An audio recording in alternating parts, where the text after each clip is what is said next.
আসসালামু আলাইকুম, সবাইকে নতুন একটা ব্লগ দেখার জন্য ওয়েলকাম করছি। কাছে দূরে এই মুহূর্তে যে যেখানে বসে দেখছেন, আশা করি আল্লাহর রহমতে সবাই ভালো আছেন, সুস্থ আছেন এবং নিরাপদে আছেন। আমরাও আলহামদুলিল্লাহ ভালো আছি। আপনাদের সবার রমজান মাস কেমন কাটছে অবশ্যই কমেন্টের মাধ্যমে আমাকে জানাতে ভুলবেন না।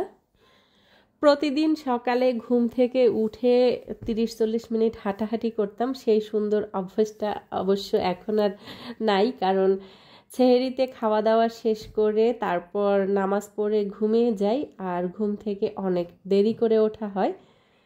তবে মাঝে মধ্যে এভাবে আমি সকালবেলা ছাদে চলে যাই, কারণ এখন প্রচণ্ড গরম পড়েছে আর এই গরমের মধ্যে অনেক তো রোদের তাপ বেশি, তো রোদের তাপে গাছগুলো এক প্রকার পুড়ে যায়। তাই সকালবেলা এবং বিকেলবেলা 2 টাইম পানি দেওয়ার চেষ্টা করি, যদিও 2 টাইম হয় না, একবেলা তাই যথেষ্ট। বিকেল টাইমটা ইফতারি নিয়ে খুব ব্যস্ত থাকি, তাই বিকেলে আর যাওয়া হয় না। সকালবেলা সেহরির পরে, নামাজের পরে যখন একটু চারদিকটা একটু আলো হয় তখন ছাদে গিয়ে আমি একটু পানি দিয়ে আসি। তো আজকে গিয়ে দেখলাম 2টা স্ট্রবেরি পেকেছে আর চারিপাশটা এখন বেশ ভালো লাগে, পরিবেশটা অন্যরকম সুন্দর থাকে। সকালের প্রকৃতিটা আসলেই অন্যরকম, আপনার মন ভালো হয়ে যাওয়ার মতো। বিশেষ করে যারা গ্রামে থাকেন, ছাদে দাঁড়ালে চারদিকে একদম পাখির কিচিরমিচির ডাক শুনতেই মন ভালো হয়ে যায়। ব্যালকনিতে অনেকগুলো লেটুস পাতা হয়েছিল আর বাজার থেকে আজকে পালং শাক নিয়ে এসেছে। নিচ থেকে আমি কিছু থানকুনি পাতা নিয়েছি এবং ব্যালকনি থেকে পুদিনা পাতা এবং তুলসী পাতা নিয়েছি, কারণ আজকে ইফতারিতে আমি গ্রিন জুস খাবো। আর গ্রিন জুস খাওয়ার কারণ হচ্ছে আমাদের বাসায় আজকে তেমন একটা শাকসবজি রান্না করা হয়নি, মাছ রান্না করা হয়েছে, মুরগির মাংস রান্না করা হয়েছে, যার কারণে আর হচ্ছে আমি শাকসবজি খেতে পারবো না, সে কারণে এই গ্রিন জুসটা বানিয়ে নিয়েছি। এই জুসটা অনেক উপকারী, তবে এর সাথে আরও কিছু অ্যাড হলে আরও ভালো লাগতো, যেমন কাঠবাদাম, তারপর হচ্ছে ধনিয়া পাতা। তো ধনিয়া পাতা ছিল, আমার আসলে দিতে খেয়াল ছিল না। তো এখানে আমি গ্রিন জুসটা বানিয়ে নিয়েছি, ব্লেন্ডারে দিয়ে জাস্ট ব্লেন্ড করে নিয়েছি, এটা কিন্তু আলাদা করে ছাঁকিনি। এর সাথে যেই আস্তে আস্তে অংশগুলো থাকে সেটা সহই আমি খেয়ে ফেলবো। আর ইফতারির শুরুতে আমি বরাবর হচ্ছে একটু হালকা কুসুম গরম পানিতে একটু লবণ দিয়ে তার সাথে লেবু মিশিয়ে খেয়ে নেই। আমি কিন্তু এই রমজান মাসে 1 চামচ চিনিও খাইনি এখন পর্যন্ত আর কি। আর প্রতিদিনে যা যা ইফতারিতে থাকে, মানে বাসায় যা যা ফ্রুটস থাকে সব কিছু নিয়ে নিয়েছি। আর ইফতারির সময় পেঁয়াজুটা কেমন যেন না থাকলে খালি খালি লাগে, টেবিলে একটু পেঁয়াজু থাকা চাই। আর এই পেঁয়াজুটা মাশরাফির অনেক পছন্দ দেখেই আসলে বানানো হয়, তবে আমারও অনেক বেশি পছন্দ। তো শুরুতেই কিন্তু আমি হালকা কুসুম গরম পানিতে যে লেবু পানিটা থাকে সেটা খেয়ে নেই। তো এভাবে করে আমাদের ইফতারি কমপ্লিট করে নিয়েছি। ইফতারির পরে আমি আমার ব্যাগটা একটু গুছগাছ করে নিয়েছি, কারণ আমরা ঢাকায় যাব। এর আগে বলেছিলাম যে মাশরাফির পরবর্তী সিরিয়াল রোজার মধ্যে, তো সেজন্য ঢাকায় যাওয়ার প্রিপারেশনই আসলে আমার বাসার কাজবাজগুলো একটু এলোমেলো হয়ে গিয়েছে।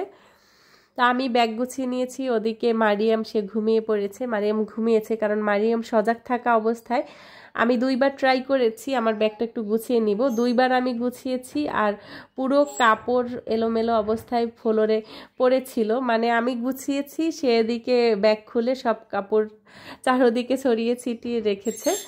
আমরা আর কি পরের দিন দুপুরবেলা মানে 2টার দিকে আমরা বাসা থেকে বের হব, সেই জন্য আগের রাতেই সব কিছু গুছগাছ করে রেখেছি। আর পরের দিন সকালে উঠে মারিয়ামকে একটু হালকা নাস্তা করিয়েছি আর মাশরাফি তো ভাত খায়। তো আমরা যেহেতু দুপুর 2টায় যাব, 2টার সময় আর রান্না বান্না হয়নি, একসাথে আমি বিরিয়ানি রান্না করেছি। আইডিয়াটা আপনাদের ভাইয়ার ছিল যে বিরিয়ানি রান্না করো, শর্টকাট, আমরা দুপুরে খাবো। আর হচ্ছে আমরা বলতে মারিয়াম মাশরাফি খাবে আর আমরা বাকিটা নিয়ে যাব ইফতারিতে খাবো ট্রেনে বসে। আমি একটা না 2-3 দিন না খেয়ে থাকতে পারি, আমার কোনো প্রবলেম হয় না, বাট আমি যখন জার্নি করি, জার্নির টাইমে কেন যেন আমার অনেক ক্ষুধা বেড়ে যায়। আমরা যখন নর্মালি ট্রেনে যাই তখন তো সারা ট্রেন খেতে খেতে যাই, তখন মনে থাকে না কোনটা হেলদি কোনটা আনহেলদি। তো এখন যেহেতু রমজান মাস, রমজান মাসের সময় ট্রেনে একটা ইফতারি প্যাকেজ আছে, মানে ওদের একটা প্যাকেজের মধ্যে আলুর চপ, বেগুনি, ছোলা বুট, মুড়ি, খেজুর সব কিছু মিলেমিশে একটা প্যাকেজ থাকে। আমরা একবার খেয়েছিলাম যখন হচ্ছে বাড়ি গিয়েছি। তো বাড়ি গেছি তখন তো অনেক রেডি হয়েছি, অনেক দূরে যাব, অনেক এক্সাইটমেন্ট ছিল, বা হঠাৎ করে আমাদের বাড়ি যাওয়ার প্ল্যানিংটা হয়েছিল। আর এখন যেহেতু আমার সাথে মারিয়াম আছে, মাশরাফি আছে, আর এখন বাহিরের খাবার একদমই নিতে পারি না, তো যার কারণে বাসা থেকে রান্না করে নিয়ে যাচ্ছি, যে ট্রেনে বসে যাতে ট্রেনের খাবারগুলো না খেতে হয়। বাহিরের এখন পর্যন্ত আলহামদুলিল্লাহ একদিনও বাহিরের কোনো ধরনের কোনো ইফতারি খাইনি। তো বিরিয়ানি তো রান্না করেছি, এদিকে হচ্ছে ইফতারির পর খাওয়ার জন্য আমি এখানে শসা কেটে নিয়েছি, গাজর কেটে নিয়েছি এবং ডিম সেদ্ধ নিয়েছি। এই তিনটা জিনিস ইফতারির পরে আমি খুব তৃপ্তি সহকারে খাই এবং ভরপেট খাই, যার পরে আর বাড়তি খাবারগুলো খেতে হয় না, হেলদি খাবারগুলো খেয়ে ফেলি। তো এখানে আপেলগুলো কেটে আমি একটু লবণ পানিতে ভিজিয়ে রেখেছি। এভাবে আপেল কেটে একটু লবণ পানির মধ্যে ভিজিয়ে রাখলে পরে অনেকক্ষণ এটা কালার ঠিকঠাক থাকে, মানে আপেল কেটে রাখলে নর্মালি কালো হয়ে যায়, সেই কালোটা আর হয় না, আপেলের কালারটা একদম ঠিকঠাক মতো থাকে।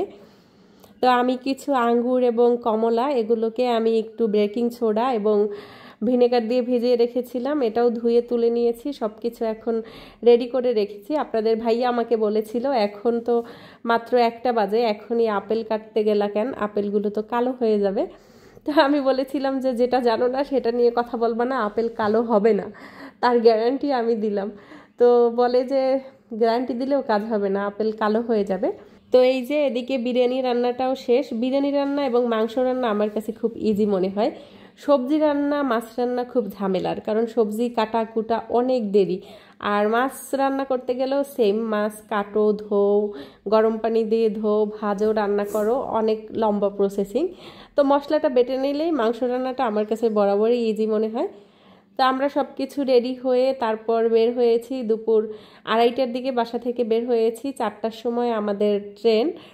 তো ট্রেনের অপেক্ষা করতেছিলাম, আমরা 1 নম্বর প্ল্যাটফর্মে অপেক্ষা করতেছিলাম। হঠাৎ করে ঘোষণা আসছে যে আমাদের সবাইকে 3 নম্বর প্ল্যাটফর্মে যেতে হবে, মানে এই যে লাইনগুলো ক্রস করে একদম ওই যে মাঝখানে ব্রিজের কাছাকাছি ওই প্ল্যাটফর্মে যেতে হবে। তো এখান থেকে যাওয়াটা অনেক বেশি টাফ, কারণ এই যে রেল লাইনগুলো ক্রস করা বা এই উপর থেকে নিচে নামাটা অনেক উঁচু নিচু জায়গা। তারপরেও কি করা, মারিয়ামকে বলেছি যে তুমি নিচে নেমে যাবা আর আমি মাশরাফি ভাইয়াকে নিব। তো সে বলে না, আমাকে বাবা নেবে, তুমি একা একা যাও। মাশরাফির বাবাকে অনেকবার বলেছিলাম যে তুমি আর মাশরাফি চলে যাও, আমি এবং মারিয়াম বাসায় থাকি, তোমরা গিয়ে ডক্টর দেখিয়ে তারপর চলে আসো। কিন্তু না, হবেই না, আমাদের সাথে নিয়ে তারপরই যাবে। তো রোজার দিনে জার্নি করাটা অনেক বেশি কষ্ট, তো রোজার দিনে জার্নি করা কষ্ট, তারপর হচ্ছে ডক্টরের কাছে যখন যাবে তখন হচ্ছে পুরো দিন আমাদের বাহিরে থাকতে হবে। তো সব কিছু মিলিয়ে হচ্ছে আমি বলেছিলাম যে 2 জন গেলেই ভালো হয়, কিন্তু সে কে শোনে কার কথা, সে তো একদমই কথা শুনবে না। বাহিরে বসে মাশরাফিকে কোনো খাবার কিনে দিলে ও কিন্তু চুপচাপ বসে থাকে, বা মাশরাফি যে স্পেশাল চাইল্ড সে হিসেবে ও কিন্তু কোনো সময়ও তেমন একটা জ্বালায় না, জ্বালা যন্ত্রণা করে না। মাঝে মধ্যে খেপে যায়, সেটা তো হচ্ছে সব বাচ্চারাই খেপে। আবার কি কারণে রেগে যায় সেটা তো ও আসলে বোঝাতে পারে না, যে এই জিনিসটা চাই বা এই জিনিসটা লাগবে, এটা খাবো, এই জায়গায় অস্বস্তি হচ্ছে, এই জিনিসগুলো তো ও বোঝাতে পারে না, দেখেই ও মাঝে মধ্যে খেপে যায়। কিন্তু মারিয়াম, বিশ্বাস করেন, মারিয়ামকে দেখে কেউ মনে করবে না যে মারিয়াম এত দুষ্টমি জানে। ও পথে ঘাটে আর কি, বাসায় কারো বাসায় গেলে সব জায়গায় এত বেশি দুষ্টামি করে, অনেক বেশি দুষ্টামি করে। এখানে বলতেছিল যে বাসা থেকে বালিশ আনোনি কেন, আমি এখানে শোবো, তো তোমার ব্যাগ দাও, এটাকে আমি এটার উপরে শোবো, মানে আমি বালিশ আনি নাই কেন, সেটাও আমার দোষ হয়ে গিয়েছে। তো জুতা টুতা খুলে সে এখানে শুয়েছে। এখন শুয়ে শুয়ে সে বায়না ধরেছে আমি ঠান্ডা খাবো, মানে ওই যে ট্রেনের গ্লাস দিয়ে বাহিরে দেখেছে কোক, তো কোক চাচ্ছে, আমি ঠান্ডা খাবো। এখন ঠান্ডা কই পাই, ওর বাবা একটা জুস কিনে দিয়েছে যেটা কিনা মারিয়াম কখনো খায়নি, ইভেন মাশরাফিকেও কখনো খাওয়াইনি। এই জিনিসটা আমি একদম অপছন্দ করি, আমার কাছে একদম ভালো লাগে না, কিন্তু সে কিন্তু 1 ফোঁটাও খায়নি, এটা খুলে বা জাস্ট একটু ঘ্রাণ নিয়েছে, তারপর আর খাইনি, হাতে নিয়ে রেখেছে, তাও খাবে। তো এদিকে দেখতে দেখতে আমাদের ইফতারির টাইমও হয়ে গেছে। আমাদের সামনে যে সিটে একজন আঙ্কেল ছিল, তো মুরব্বী একজন আঙ্কেল, ওনাকে আমরা খাবার দাবার অনেক সেধেছি, লাস্টে একটু ফ্রুটস নিয়েছে আর বাকি কিছু খাইনি।